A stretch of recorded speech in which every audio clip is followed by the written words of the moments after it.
I love Kung Fu. Channel 39. Totally. You should come over and watch Kung Fu tonight. Okay.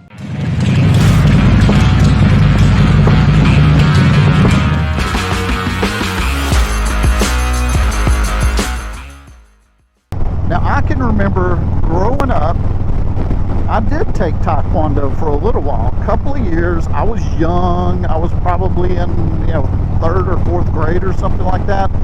And if I remember right, I think I got up to a yellow belt with a little green piece of tape on it. I guess that meant that I was heading for the green belt next. I think I took Tai Chi. I know I took some Tai Chi lessons in my early 20s.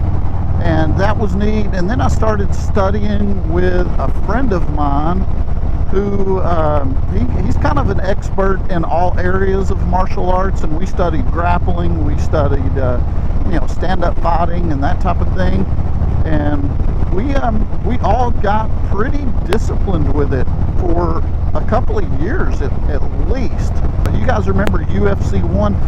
The first UFC that I remember watching, and I think it was the first one, they actually had bare knuckle fights. They didn't have the type of gloves, and MMA was really in its infancy, if it had even started, and they would pit fighters together like a big sumo wrestler up against a Taekwondo guy. Or, and that's right around that time, that's when the Gracie family, Gracie Jiu-Jitsu, really started making a name for themselves, and Hoist Gracie showed up and cleaned everybody's clock, right? Yeah, everybody thought this little Brazilian guy, he's not that big, he's not that strong, and boom, he would take them on the ground and submit them in minutes. And that kind of started, the jiu-jitsu frenzy, the MMA frenzy, where everybody wanted a piece of that action and learned that discipline. And that's what we studied for a while. And man, it was awesome. It was so cool. I loved learning that. As I mentioned, growing up, as I was, taking Taekwondo when I was little, I remember right about maybe the 6th grade or so, probably around 12 years old. And I was I was born in 72, so this is like mid-80s, right? Right around the mid-80s. Ninja movies were hot, man. Ninja movies were the thing.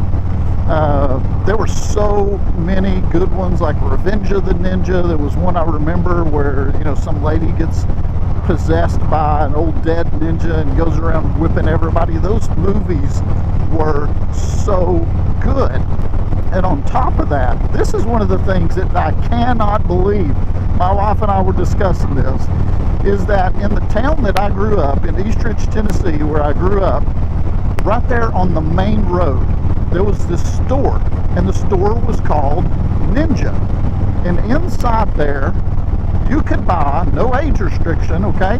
You could walk in that store and buy just about anything in the world that you could think of that would allow you to cut your own head off. I mean, it was crazy. There were ninja swords and throwing stars and all these other things. And some of the things I was telling my wife about, I can't remember the name of it, so you guys will have to forgive me. But there was this one thing that I bought. It's kind of like shaped like, had a big sickle on one end of it. This big sharp sickle blade. And in the handle, you could unscrew it and a chain came out. And I had to buy that, play with it and whatever else. I had to buy swords and throwing stars, tons of throwing stars.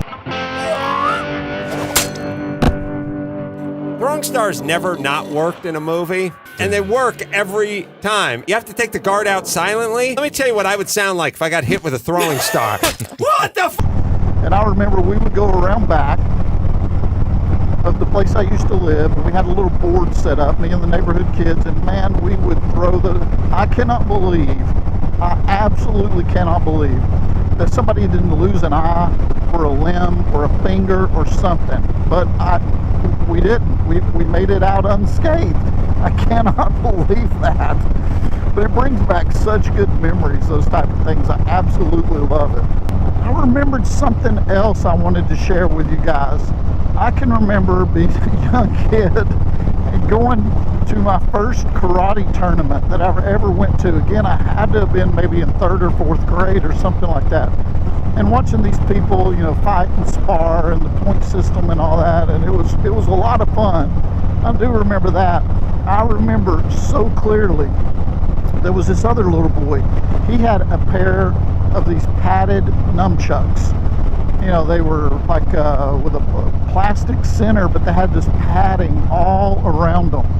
And I wanted a pair of those so bad, and I begged my mom, and of course she gave in. She spoiled me like crazy. So I got a pair of those nunchucks, and I remember, you know, learning to use them as a kid, you know, probably not that coordinated to begin with, and hit myself in the face. Do not try it.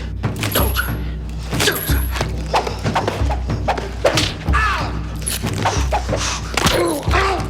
Another good childhood memory that, as a matter of fact, if we're at this tournament and they're selling them, I'm going to buy a pair. So let's hope they have some. Yeah, we stopped here for a minute and we thought we had the right spot, but didn't look like there was a large crowd. So Eric went in and checked, and come to find out we were not at the right spot. So some people were nice enough to direct us where they think we should go. Hi-ya! You see that? We're definitely in the right spot. You got a kid doing a backflip.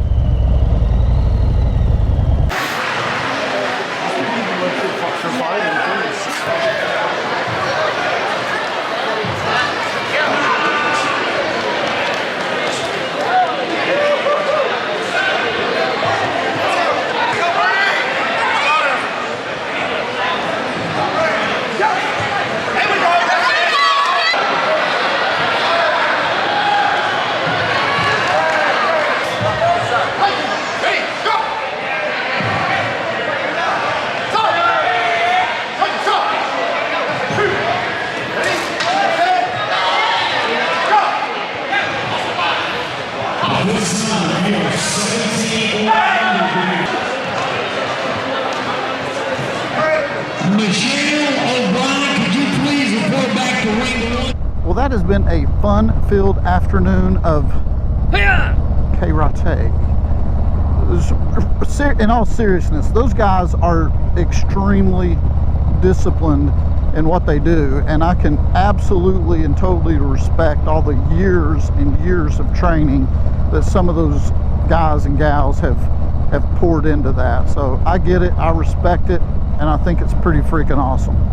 So if you would, please like this video and subscribe to the channel if you haven't already. It's time to chase down that 1,000 subscriber goal. That would just be awesome. So I hope you guys have an excellent day, and we'll talk to you again soon.